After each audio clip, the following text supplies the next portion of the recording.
It was supposed to be an ordinary school morning. The sun was bright, the sky was clear, and nothing looked strange at all.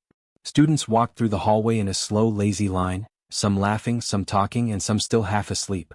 Nobody imagined that today would become the most terrifying day of their lives. To them, it was just another day inside Class 8B. Inside the class, the atmosphere was normal too. Bags lay open on wooden desks, pencils rolled around, and papers fluttered under the ceiling fan. The walls were painted in an old pale yellow color, and posters of history lessons and math formulas were taped everywhere.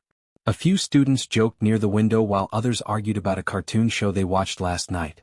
In the last row, a quiet girl sat alone, reading a book with a calm face. Her name was Mia. Most classmates paid no attention to her.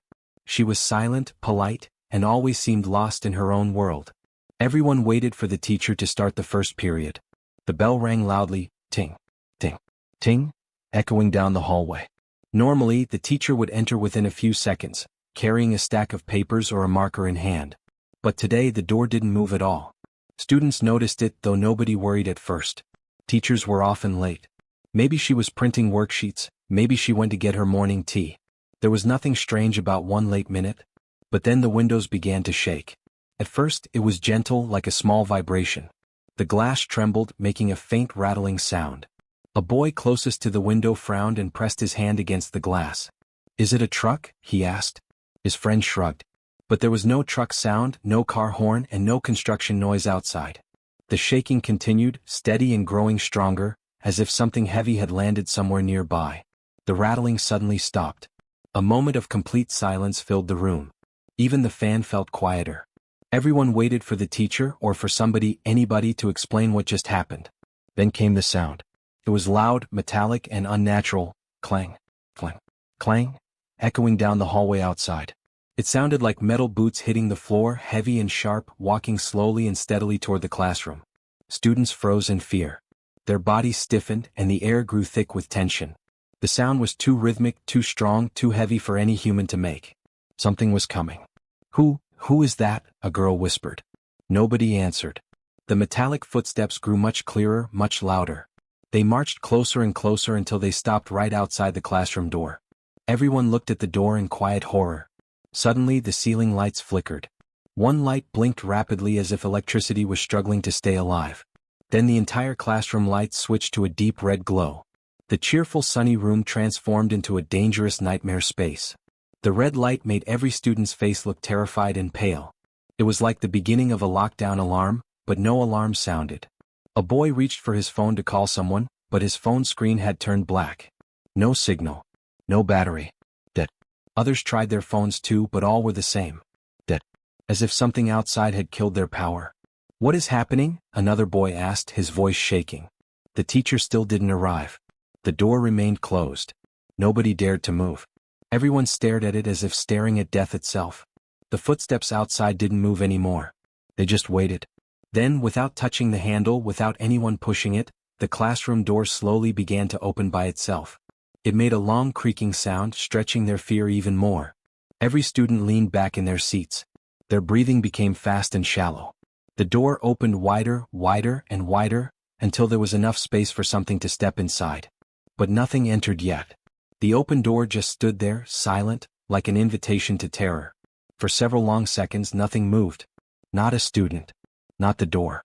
The classroom was so quiet that even the sound of someone swallowing could be heard. Then the hallway lights flickered too, and a dark shadow appeared behind the door frame. It wasn't a human shadow. It was tall and sharp, with long pointed shapes rising from the head, almost like horns or metal armor. Another shadow joined behind it. And another. More and more.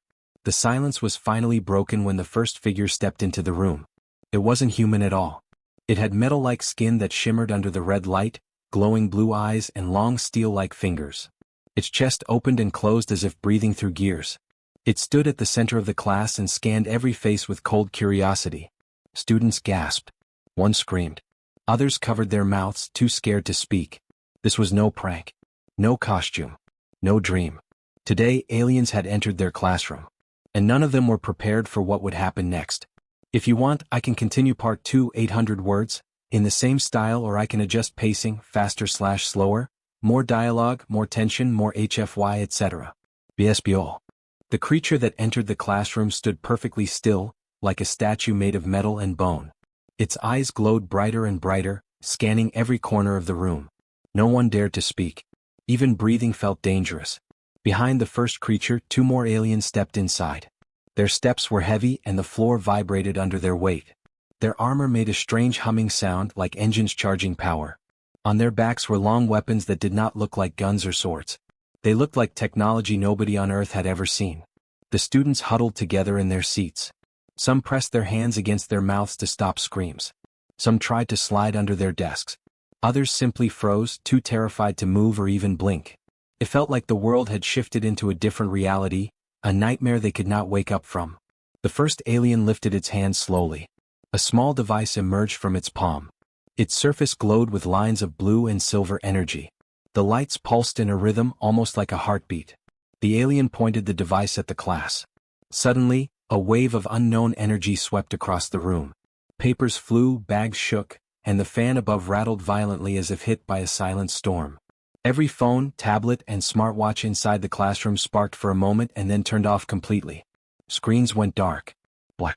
Empty. It was not a power issue. The devices had been erased. A boy whispered, "They're shutting down everything," his voice cracked with fear. One of the aliens made a noise, sharp, robotic, and layered, something between speech and mechanical clicking. It sounded like 2 machines arguing. The noises echoed, bouncing off the classroom walls. None of the students could understand the alien language, but the tone was not friendly. It was cold, efficient, focused. Suddenly, the third alien placed a strange metal cube on the teacher's table. The cube opened automatically, unfolding into a small machine. Blue lights blinked around its edges, and numbers began counting down on its surface. "Is that a bomb?" a girl cried out instinctively. The machine beeped again. The numbers continued to drop. 197, 196, 195. The aliens formed a triangle around the class, blocking every exit. One guarded the door. Another stood by the windows. The leader stood in front of the glowing cube. Nobody could run. Nobody could fight. A boy named Leon stood up, shaking. He raised both hands. "We don't want trouble," he shouted. "Please? We're just students."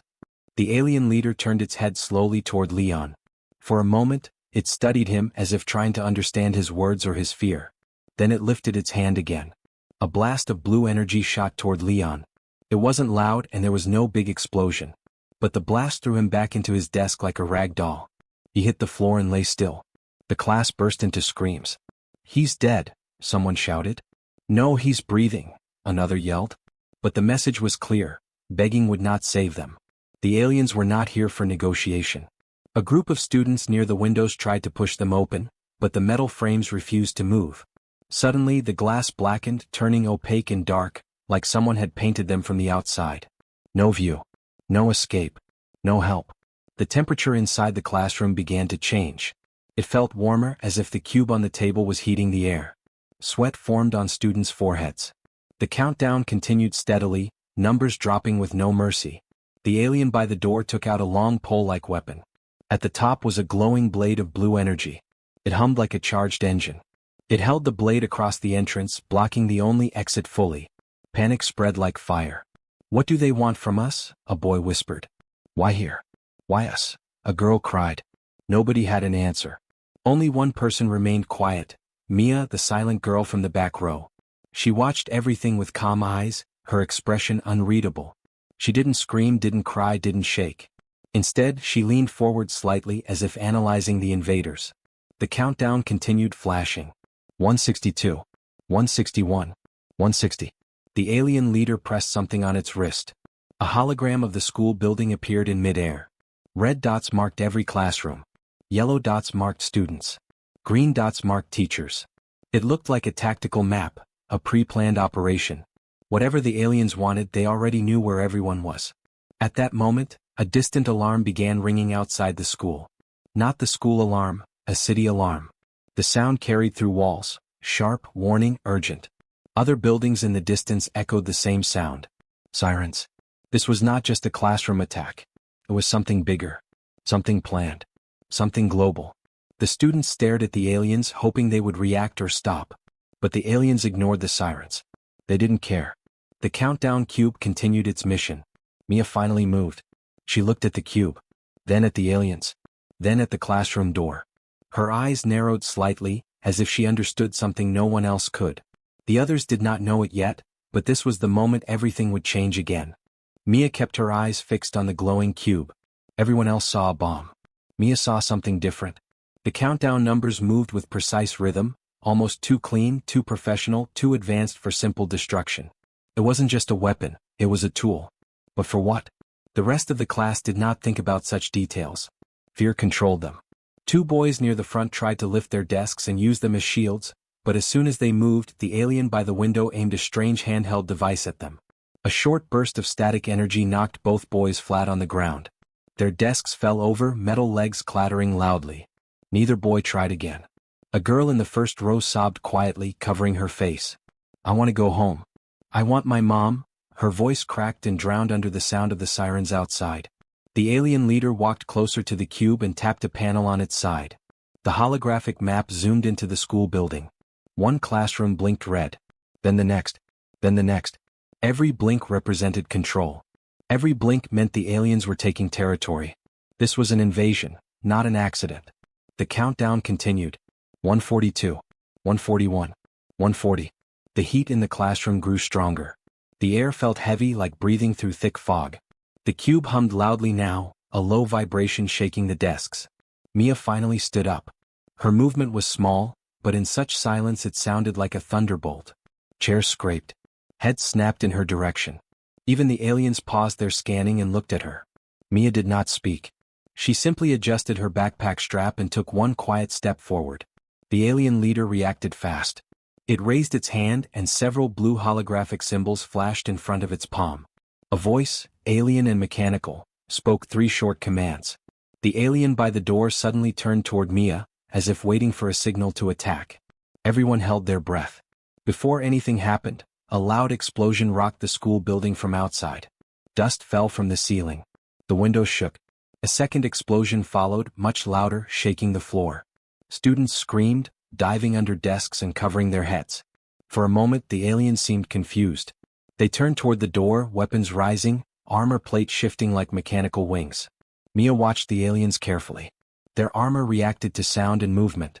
Their weapons charged power when threatened. Their masks had vents that pulsed with breath. They moved like soldiers, trained, coordinated, disciplined.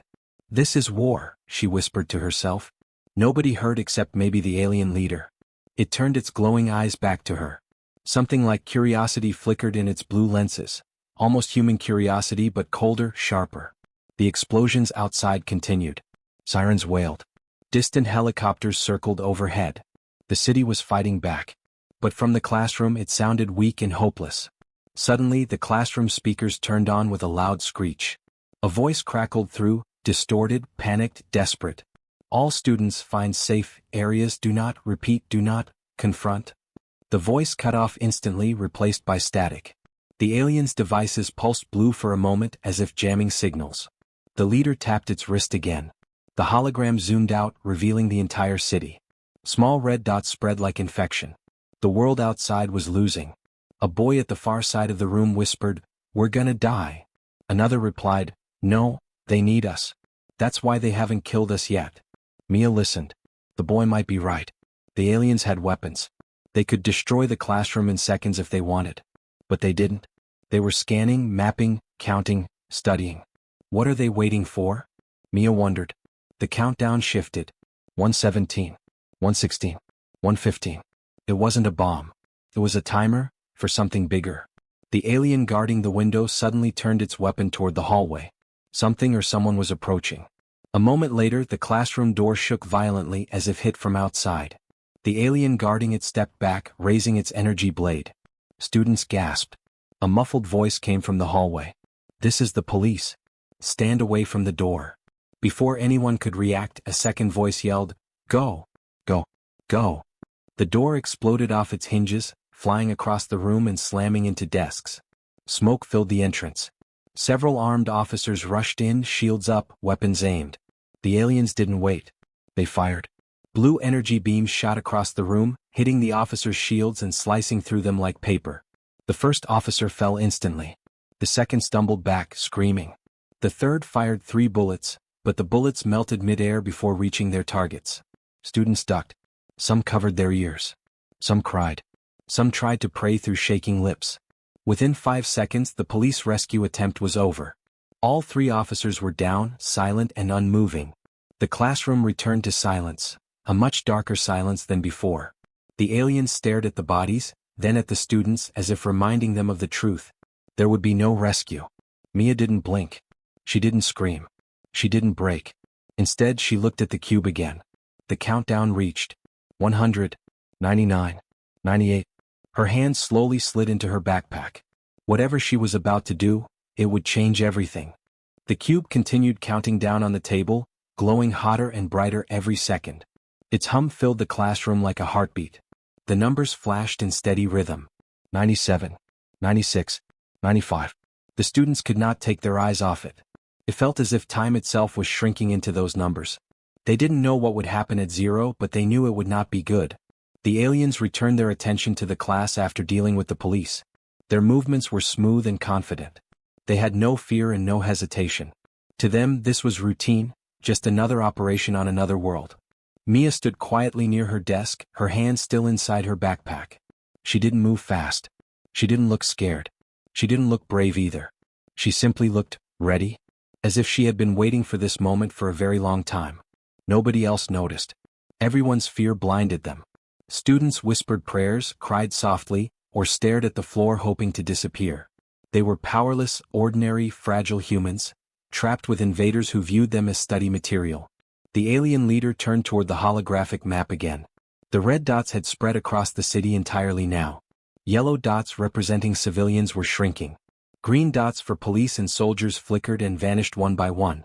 The city was collapsing in real time. Mia watched the hologram too. She tilted her head slightly and narrowed her eyes, as if calculating something in her mind.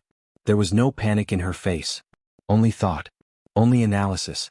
The alien guarding the classroom door began emitting a series of sharp mechanical clicks. It wasn't talking to humans, it was talking to the other aliens.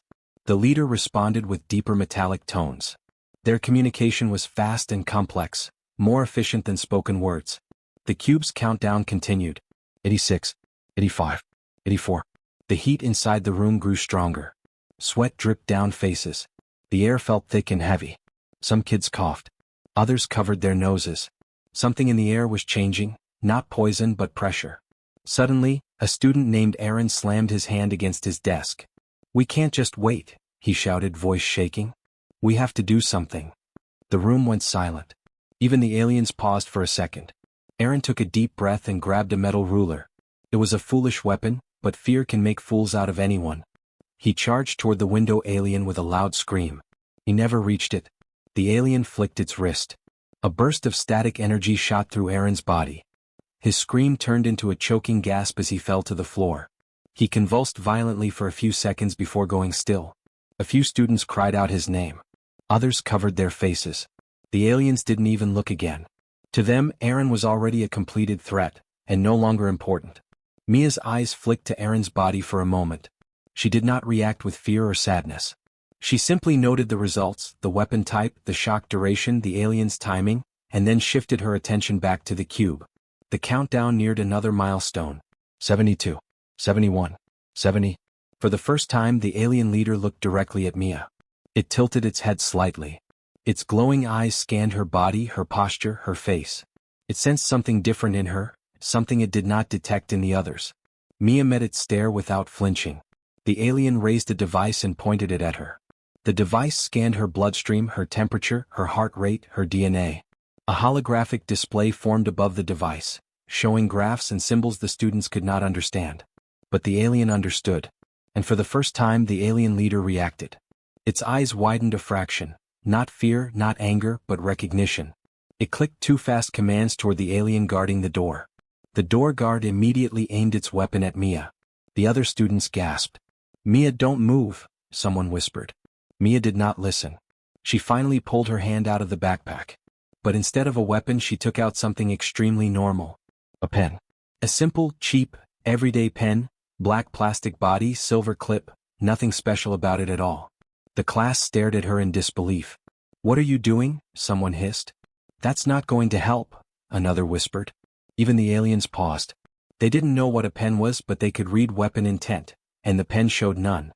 Mia rolled it gently between her fingers, her posture relaxed. Her eyes grew calm, colder than before, almost mathematical. The alien leader took a step toward her. It raised its scanning device again, aiming directly at her head. Mia finally spoke for the first time since the invasion began. Her voice was quiet, clear, and steady. "You made a mistake." The alien leader froze for a microsecond, surprised by speech, by tone, by certainty. The countdown cube flashed. 59, 58, 57. Mia moved. It was such a small movement that most students missed it. One flick of the wrist. One tiny motion. The pen shot through the air like a bullet, faster than sight, faster than sound. The pen struck the alien leader's helmet between its glowing eyes. A crack echoed through the classroom, sharp and final. The leader's head jerked back. A flash of blue light burst from its armor. Its knees buckled. Its weapons fell. And then, with a heavy thud, it collapsed to the floor. Dead. The cube stopped humming. The countdown froze at 56. The other aliens stared at their fallen leader. The class stared at Mia. And for the first time since the invasion began, the room was filled with something new. So, for a moment, nobody understood what happened. The alien leader lay motionless on the floor, a small hole in its metal forehead where the pen had entered. A faint blue glow leaked from the crack. The pen, ordinary and thin, was buried deep like a spear. Silence filled the classroom. Total silence. No screams. No cries. Only shock. The two remaining aliens stared at their leader's body as if their minds refused to accept the reality. Their glowing eyes flickered. Armor plates shifted. Internal systems hummed loudly. They struggled to process the event. A single human girl had killed their commander. Instantly. Effortlessly. With a pen. To the aliens this was not possible. Humans were weak, slow, and easy to control. But Mia had just broken the rulebook of their invasion. The cube's countdown had stopped at 56. Its lights dimmed, no longer flashing. It was connected to the leader. With the leader dead, its command chain was broken. Finally, the alien at the door reacted. It emitted a sharp alarm-like sound, high-pitched and angry. Its armor blades extended, glowing blue. The alien lunged toward Mia with frightening speed. The students screamed. Desks shook. Books flew. But Mia didn't run. She stepped sideways with calm precision. The alien's energy blade cut through air where she had been just a second earlier. The blade struck a desk instead. Wood sizzled and cracked, melting into black ash. The alien tried again, swinging horizontally. Mia bent backward, her body folding like a gymnast. The blade passed inches from her face. Her hair fluttered in the shockwave. The alien growled, mechanical and furious. It moved fast, soldier fast, but Mia moved faster. Her legs shifted, her eyes analyzing every angle, every motion. She did not fight with panic. She fought with calculation, like she had trained for this moment. The window alien finally joined the attack. It raised its weapon and fired a burst of blue energy. Mia pushed off the floor and rolled behind a fallen desk. The energy beam hit the wall, leaving a smoking hole. Students ducked under desks, screaming. One boy cried, "She's crazy." Another shouted, "How is she doing that?" The alien at the door reached again, thrusting its blade straight toward Mia's chest. She grabbed the metal ruler Aaron had dropped earlier. In one swift motion she blocked the blade. Sparks burst from the collision. The ruler glowed hot from the energy. With a twist of her wrist, Mia redirected the blade downward. The alien stumbled forward, off balance. Mia used the ruler like a lever, hooking it behind the alien's knee joint. With a precise pull she forced it to collapse. The alien hit the floor hard. Its armor cracked slightly at the knee. Before it could recover, Mia grabbed the alien's fallen weapon, a small handheld device with glowing coils, and pressed a button she probably should not have known. The weapon discharged point blank into the alien's chest. A blast of raw energy threw the creature backwards. It crashed into a row of desks, its armor sparking. The glow in its eyes flickered violently. It wasn't dead, but it was hurting. The second alien fired again. The blue beam sliced a bookshelf, turning textbooks into ash. Mia dove behind another desk, sliding across the floor.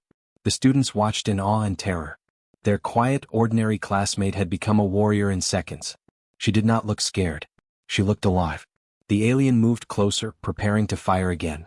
Mia waited until the last second, then threw the melted metal ruler like a spear. It struck the alien's weapon, knocking its aim upward. The beam fired into the ceiling. Plaster rained down. Mia sprinted toward the alien. It tried to strike her with its armored fist, but she ducked beneath it and slid behind its legs. She grabbed its ankle joints and twisted sharply. The alien fell forward, losing balance. Before the alien could rise, Mia climbed onto its back. She found a gap in its armor near the neck, small, hidden, and vulnerable.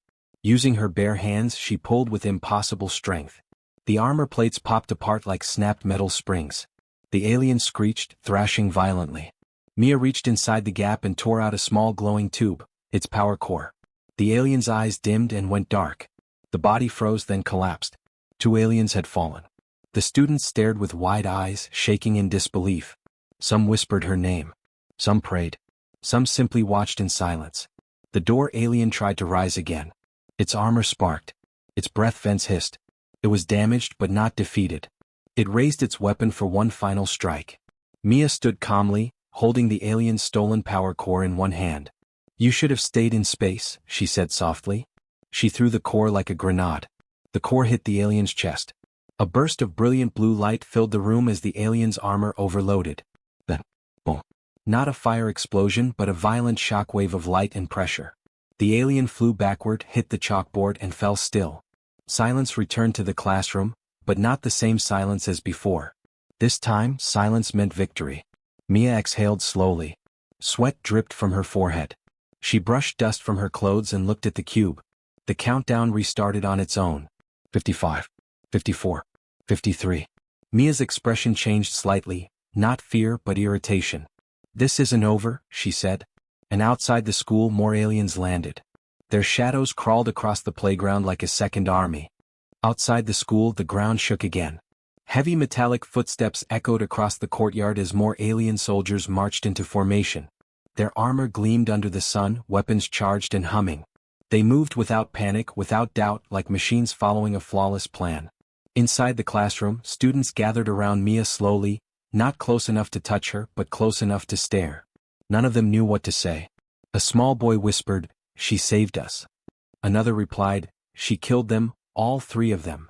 But their voices were not filled with fear anymore. They were filled with disbelief and curiosity. Mia wasn't a monster. She wasn't a superhero either. She was something else, something rare, something they had never imagined could exist in their class. The cube continued flashing. 52. 51. 50. "What happens at 0? A girl asked. Nobody answered. Mia walked toward the cube cautiously. She placed her hand just inches from it. The heat was strong, almost burning. The energy pulsed against her skin like a heartbeat. She could feel the technology inside, advanced, alien, layered with purpose. "It's not a bomb," Mia finally said. "What is it then?" someone asked. "A signal," Mia replied. "Or a door." Before anyone could ask more, a deep horn-like sound echoed from outside. It wasn't a siren. It was lower, heavier, like a war drum. The alien soldiers outside stopped marching. Their glowing eyes turned toward the school building. Huge metallic claws planted into the ground. Some aliens aimed weapons at the windows. Others raised shields that shimmered with electric fields. A new figure stepped through the smoke, taller, broader, and covered in dark armor. Its face mask was sharp like a blade, and 4 mechanical wings folded against its back. Red lights glowed across its chest. Students gasped, terrified again. What is that one?" a boy asked, voice trembling. Mia looked through the window and studied the new alien calmly. "Commander Class," she whispered. "They didn't expect humans to fight back. So now they're sending the real soldiers." The cube countdown accelerated suddenly, numbers moving twice as fast. 44. 43. 42. "Why is it faster now?" someone shouted. "Because the attack failed," Mia said. "They're adapting." Before the class could react, the glass windows exploded inward. Alien drones, small circular machines with spinning blades, zipped into the classroom like a swarm of angry insects. Their scanners glowed green as they circled the students, locking onto targets. One drone fired a burst of red laser toward a student hiding under the table. Mia grabbed a chair and swung it upward. The chair smashed into the drone, sending it crashing into the floor in pieces. The other drones turned toward her instantly, recognizing priority threat. They attacked in formation, firing sharp beams through the air. Mia weaved between desks, flipping, sliding, and ducking through narrow gaps. Students scrambled for cover. Desks tipped over. Books scattered. Mia grabbed a fallen notebook and threw it like a weapon. The notebook hit a drone's rotor. It sputtered and fell. Mia leapt onto another desk and jumped high, kicking a drone into the wall. Sparks flew. The drones regrouped and changed strategy. They fired sticky threads of energy that hardened into glowing cables. One cable wrapped around Mia's wrist, pulling her off balance. Another cable shot toward her leg. Mia grabbed the first cable, twisted it around her arm, and pulled sharply. The drone was yanked downward and smashed into the floor. Before the second cable could tighten, Mia sliced it with a broken piece of desk metal. The drone tried to rise, but Mia stomped on it, crushing its core. She wasn't just skilled. She wasn't just fast. She was operating beyond human reflex. The remaining drones backed away from Mia and began to scan her again, green lights flashing rapidly. They reported data to the commander outside. The alien commander raised its arm, commands transmitted instantly. The cube countdown flashed again. 31, 30, 29. Suddenly the classroom floor rippled. Not physically but through energy. A holographic map formed under the students' feet. Blue grids scanned their bodies, measuring height, weight, and DNA patterns.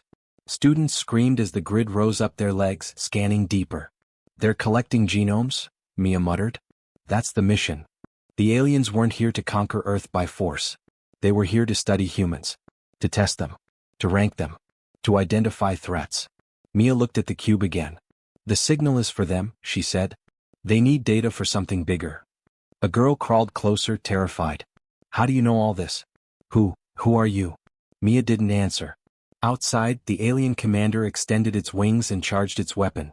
A glowing blue spear formed in its hand. With a sharp movement, it pointed the spear at the classroom wall. The wall exploded inward. Concrete dust filled the air. The commander stepped through the hole, tall enough that its head nearly scraped the ceiling. Students froze in terror. The alien commander scanned the classroom and spoke in a deep mechanical voice, translated through its mask. "Species identified, Homo sapiens. Threat classification, insignificant." Mia stepped forward. "Scan again," she said quietly. The commander did, and the result changed instantly. "Exception detected," the mask announced. "Unregistered genome. Variable threat level." The commander's wings spread wider. Mia raised her chin and stared back. For the first time the aliens realized. A human girl might be more dangerous than their invasion. The cube flashed. 16, 15, 14. Whatever would happen at 0, would decide everything. The alien commander stared at Mia in silence. Its 4 mechanical wings shifted slowly, releasing small sparks of blue electricity. The other alien soldiers stood outside the ruined classroom, shields locked, weapons aimed, waiting for orders. Inside nobody spoke. Nobody breathed loudly. The world had narrowed down to just 2 figures. One alien commander from the edge of the stars, and one girl who didn't know where her power came from. The cube flashed again. 14, 30. "Oh. What happens at 0? A student cried. The commander answered for the first time, voice translated through its mask again. 0 equals identification. 0 equals decision." It took a step closer. 0 equals elimination, or retrieval. Mia didn't move. She kept her eyes locked on the commander. "Retrieval means what?" a boy whispered to his friend. The commander answered that too. "Specimen recovery. Transport. Study." Students understood instantly. Retrieval wasn't rescue. Retrieval was kidnapping. Mia clenched her fists. The strange energy inside her rose again, not fire, not lightning, not magic. Something purer. Something old. Something that didn't belong to Earth. The commander raised its blue spear. The cube flashed faster. Then, the commander spoke again. "You are anomaly. Unregistered strain. Non-native variants." Students looked at Mia confused. "Non-native? What does that mean?" Mia shook her head. "I don't know. But the commander did. Your genome does not originate on this planet." The classroom went silent. Outside, alien soldiers took formation. Drones circled above. The entire invasion paused for this moment, as if this girl mattered more than the city, more than the humans fighting, more than the mission itself. Mia finally spoke, voice steady. "Why am I different?" The commander tilted its head. "Research incomplete. 0 will decide." 7. Mia looked at the cube, then at the students. "If it hits 0, she said quietly, "the signal will activate." "What kind of signal?" someone asked. Mia stared at the commander. "More of them. The commander did not deny it. For 3. Mia whispered, "I won't let you do that." And then she moved. She dashed forward with impossible speed. The commander swung its spear, but Mia slid under it, launching herself upward with a spin. Her kick struck the commander's jaw with a metallic crack. The alien staggered backward, not defeated but surprised. Students gasped. Nobody had ever seen a human strike an alien commander before, not in videos, not in news reports, not in movies. Mia landed, dust rising around her feet. The commander steadied itself, wings spreading wide. Physical capability above human standard. Confirmed. The cube hit. The commander lunged. Mia leapt. The spear in her hand collided mid-air. Blue sparks danced like lightning. The energy wasn't just attacking, it was connecting. The cube flashed. Students ducked behind desks. Some covered their ears. Some shut their eyes. Mia pushed harder, shouting through clenched teeth. The alien pushed back, wings glowing brighter. The cube changed one final time. The room filled with light, but nothing exploded. There was no noise, no heat, no shockwave. There was only silence. Then the cube spoke. Not in alien language. Not in human language. In something older. Symbols floated above it, swirling like constellations. The commander froze. The drones froze. The soldiers outside froze. Even Mia froze. The symbols formed a sequence, then translated into basic English words hovering in the air. Identified. New symbols appeared. Not threat. Another line. Recall order override. The commander's wings dimmed. Its spear dissolved into particles. The drones dropped to the floor, powered down. Alien soldiers lowered their weapons. The invasion stopped. Students stared at Mia as if she had just turned off a war. The cube projected one last message. Protected entity, Class Omega. No engagement permitted. The commander bowed its head slightly, a gesture no human had ever seen from an alien. Mia stepped forward. Tell me what I am. The commander finally answered. You are not ours, it said. But you are not theirs either. You are hybrid. You are bridge. You are key. To what? Mia asked. The commander shook its head. Research continues. It pointed at the cube. We retrieved what we needed. Data complete. Mission ends. Then without a sound the commander turned. The aliens marched away in perfect formation. Drones rose silently and followed. Their ships in the sky folded into slices of light and vanished, leaving the city bruised, burned, but alive. Inside the classroom nobody moved. A girl whispered, "She saved the world." Mia looked at her hands, still trembling. "I didn't save it," she said softly. "They just decided not to take it." Outside, sirens wailed. Helicopters roared overhead. News cameras zoomed in on the school building. Soldiers pushed through the gates. And now Earth wanted answers too. Mia didn't have any. But one thing was clear. The aliens weren't finished. They were waiting. Because whatever Mia was, human or not, something out there wanted her back. And sooner or later, it would come.